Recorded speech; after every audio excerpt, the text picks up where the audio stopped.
इस वचन को रिकॉर्ड करते समय मैं परमेश्वर के अभिषेक को महसूस करती हूँ। यशाया 10:27 कहता है, परमेश्वर का अभिषेक गुलामी के जुओं को तोड़ देता है।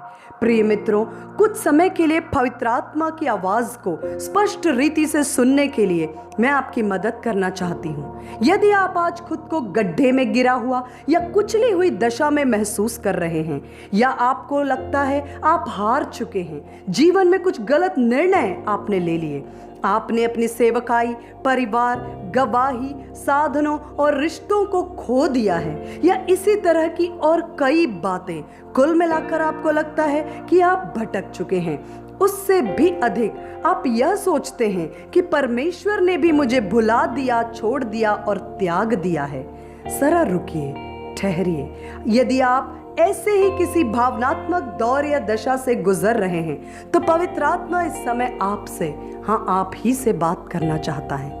मेरे मित्र, पवित्र आत्मा हमें परमेश्वर के वचन की ओर इशारा करता है कि हर परिस्थिति में हम परमेश्वर के वचन में गहराई से स्थिर हो जाएं, उसी से लिपटे रहें, क्योंकि परमेश्वर का वचन ही अविनाशी बीज है।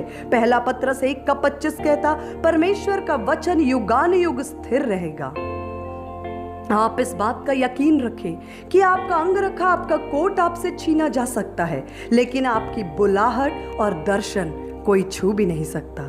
बाइबल में उत्पत्ति की पुस्तक 37 के 23-24 वचन हमें स्पष्ट बताते हैं कि किस प्रकार यूसुफ के अपने भाइयों ने उसका अंगरखा, उसका खूबसूरत रंग बिरंगा कोट, जिसे उसके पिता ने प्रेम से उसे दिया था, उन्होंने छीन लिया, उतार कर फाड़ दिया, मैला कर जानवर के लहू में डुबो दिया।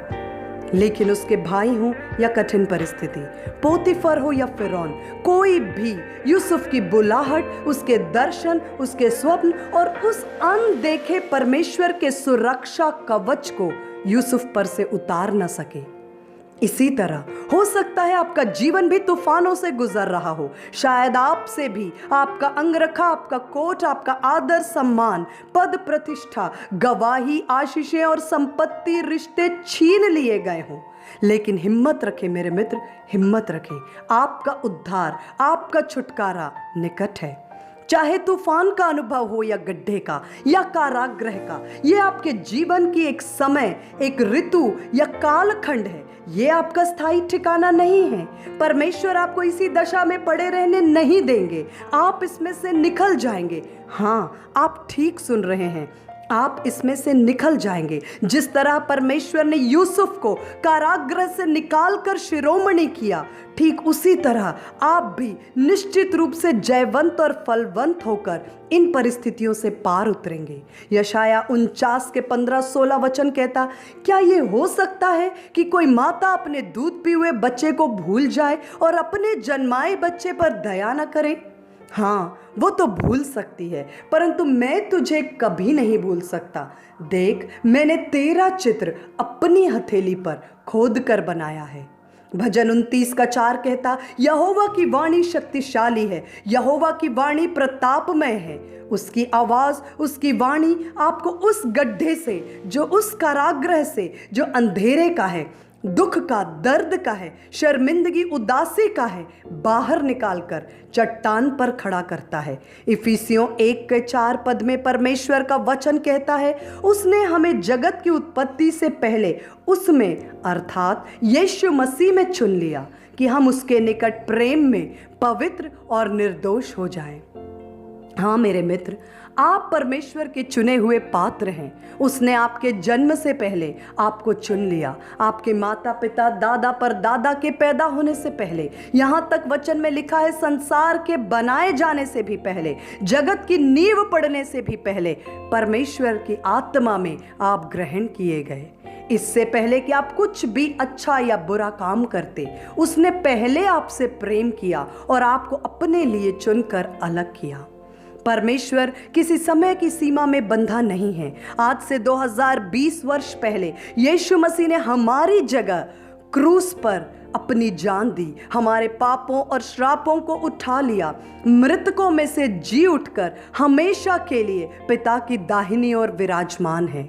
उसने हमें भी यूहन्ना 1 के 12 के अनुसार परमेश्वर के संतान होने का अधिकार दिया। वही हमारी धार्मिकता है, उसी में हम स्थिर और संपूर्ण होते हैं। कुलूसियों 3:3 कहता, तुम्हारा जीवन मसीह के साथ परमेश्वर में छुपा हुआ है। रोमियो 8 अध्याय कहता, कौन हमें मसीह के प्रेम से अलग कर सकेगा? क्या क्लेश या संकट या उपद्रव या अकाल या नंगाई या जोखिम या तलवार? परंतु इन सारी बातों में हम उसके द्वारा जिसने हमसे प्रेम किया जयवंत से भी बढ़कर हैं। क्योंकि मुझे निश्चय है कि न मृत्यु न जीवन, न स्वर्गदूत न प्रधानताएं, न वर्तमान न भविष्य, न सामर्थ, न ऊंचाई न गहराई और न और कोई सृष्टि हमें परमेश्वर के प्रेम से जो यीशु मसीह में है अलग कर सकेगी। हाँ मेरे प्रिय, वो आपकी गहराइयों का परमेश्वर है, वो ऊंचाइयों का परमेश्वर है, वो क्लेश में भी आपका परमेश्वर है, वो आनंद और जय में भी आपका परमेश्वर है। यूहन्ना 17:23 कहता है, परमेश्वर ने हमसे ठीक वैसा ही प्रेम किया जैसा उसने यीशु मसीह से किया। यदि अभी पवित्र आत्मा की वाणी आपको छुटकारा दे रही है, उसकी उपस्थिति आपको छू रही है, तो रुके नहीं, अपने घुटने टेकें, अपने हाथों को उठाकर प्रभु की वेदी पर अपना संपूर्ण समर्पण करें। अपने आंसुओं को न रोकें, उन्हें बहने दीजिए। परमेश्वर पिता यीशु मसीह इस समय आपको ढांप लेते हैं। वो आपका पिता है, वो आपको अपने वचन और पवित्र आत्मा की प्रेम से गले लगाता है। जब आपका अब्बा पिता आपको गले लगाता है, आपकी कमजोरी, डर, भय, असुरक्षा बाहर निकल जाती हैं और आप में भरपूरी सामर्थ, हिम्मत और सुरक्षा प्रवेश कर जाती है। परमेश्वर आपको अपना पुत्र कहता है। वो आपको एक योद्धा, जयवंत, विजेता, एक धारदार हथियार और आदर का पात्र ठहराता है। आपको चुने हुए संत के रूप में बुलाता है। उसकी बुलाहट अभी भी आपके ऊपर है।